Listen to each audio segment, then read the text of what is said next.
जाजपुर जिला बरी ब्लॉक बोदो पंचायत पालसे ग्राम जगन्नाथ ठाकुर प्रांगण में पालसाही शांति कमिटी पक्षर प्रत्येक दिन सका चली योग शिविर 100 दिन पूर्ति अवसर में एक स्वतंत्र कार्यक्रम अनुष्ठित होता।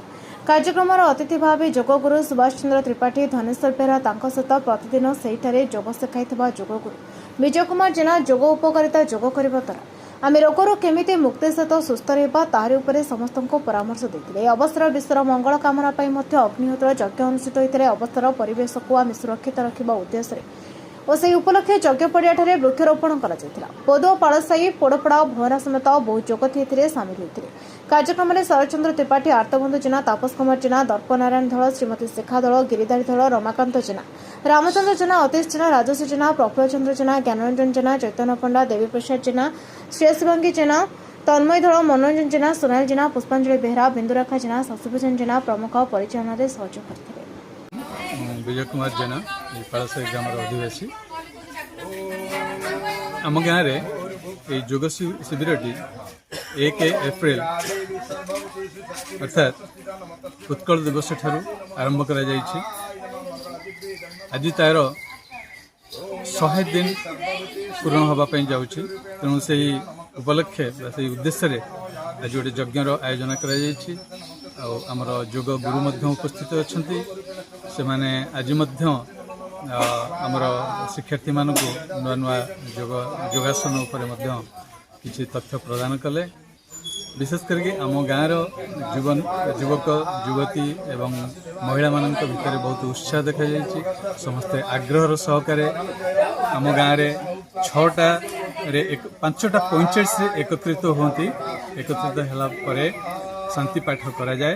शांति पाठ कराला परे योग आसन करा जाए। तापरे आम प्राणायाम 10 ରୁ 15 मिनिट प्रतिदिन करिथाउ।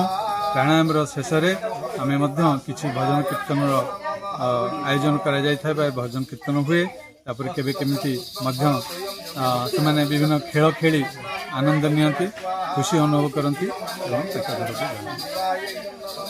आम योग आरंभर 100 दिन पूर्ण हो 100तम दिवस बा 100 दिन पूर्ण उद्देश्य आम समस्त भाई भौणी गाँव समस्त ग्रामवासी महिला पुरुष पिला एकत्रित हो एक यज्ञर आयोजन कर आहुति दि जाता सहित आमर शिक्षार्थी माने सेमानकर अनुभव शेयर करेंगे।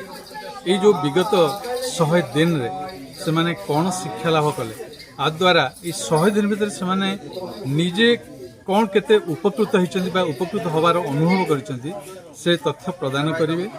आउ ए जोगटी दीर्घ दिन केमिति स्थायी भावे आगको जीव से मतामत नबू आउ आर किसी परिवर्तन आवश्यक थी जोगटा आउ को ढंगरे हेले बा को समय रे हेले ए तथ्य समस्त ठारू आम नवाई स्थिर करिछु। विशेष करके मु धन्यवाद दूची आमर सुभाष भाई जी की आम ए गाँव बासिंदा से जाजपुर रोच उद्यम जोगटी आरंभ कर भी योगदान अच्छी अवदान अच्छी। तेणु समस्ते आम लक्ष्य करूँ समस्त मन भितर आनंद अच्छी उत्साह अच्छी एवं आग्रह भी अच्छी। ग्रामवासी मैंने बहुत खुशी अच्छा योग शिविर जब आरंभ हो आग को कंटिन्यू करेंगे आम पूर्ण भरोसा विश्वास। दर्पनारायण धल बोदुअरु आम ग्रामर पालसाही ठारे होता योग शिविर मु जड़े अध्ययन कर आज को 102 दिन है आम योग शिविर आरंभ है। से 100 दिन पूर्ति उपलक्षे आज 102तम दिन आम गोटे स्वतंत्र कार्यक्रम नहीं एथे गोटे यज्ञ अनुष्ठान होपरे आमर गोटे सभा हम जो कि समस्ते योगर आवश्यकता योगर कौन कौन क्या अनुभूति से समस्ते निजे निजे व्याख्या करेंगे।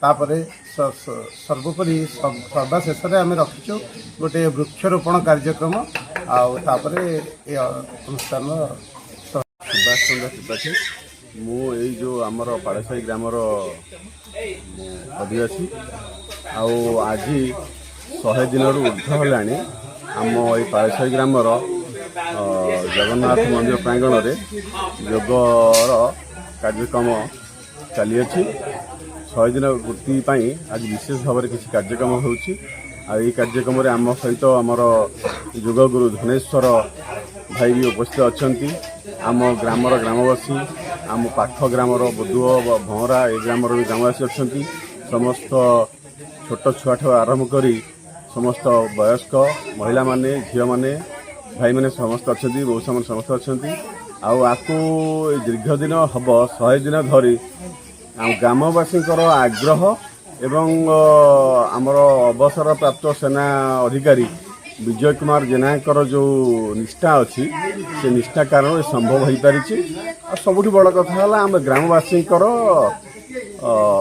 माने सहयोग अच्छी समस्ते आसुचंती नियमित योगाभ्यास करूचंती गोटे भाईचारा सृष्टि होती एठी गोटे आमर शांति कमिटी अच्छी जो शांति कमिटी माध्यम आम युवक मैंने अच्छा से युवक मैंने ये योगर कार्यक्रम को चालू रखते